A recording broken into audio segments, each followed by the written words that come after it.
Bon, je vais vous montrer comment modifier les paramètres d'alimentation d'un ordinateur, peu importe si c'est un laptop ou un desktop. On a qu'à cliquer avec le bouton droit de la souris sur le menu Démarrer en bas à gauche. On va dans Panneau de configuration.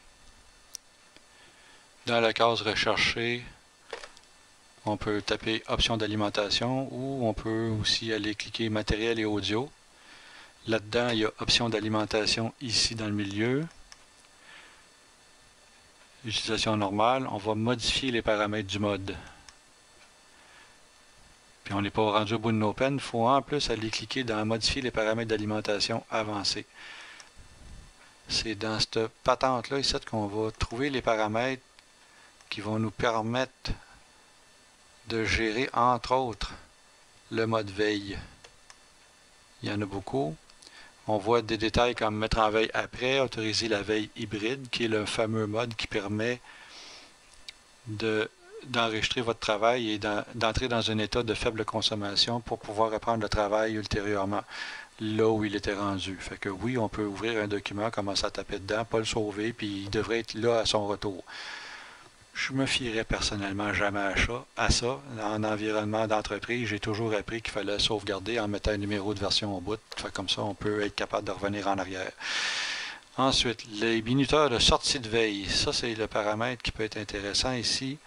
Dans les cas où est-ce qu'on a un ordinateur dans une chambre à coucher, par exemple, puis qu'on veut être capable de dormir, on voudrait que l'ordinateur nous foute patience en étant en mode veille. Donc, il faudrait aller ici.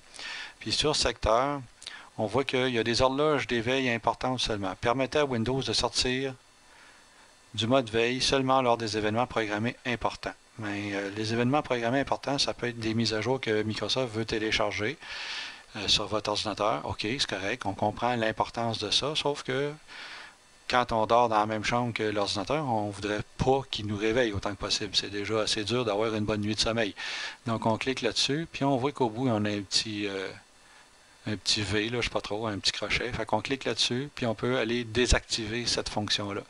De sorte que l'ordi en état de veille ne va pas se réveiller. Il ne va pas sortir de son mode coma profond.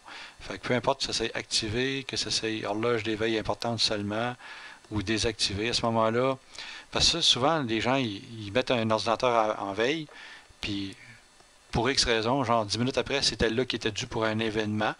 Pouf, il revient tout seul en vie. Puis à un moment donné, whoop, il repart. Là, tu fais comme coudon, y a-tu des gremlins dans mon ordi? Y a-tu des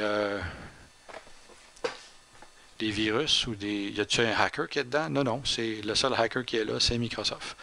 Donc ça, on peut très bien à ce moment-là le désactiver pour avoir la sainte paix et être capable d'avoir une nuit de sommeil qui a de l'allure. En tout cas, j'espère que ça sera utile. On verra. Bonne journée.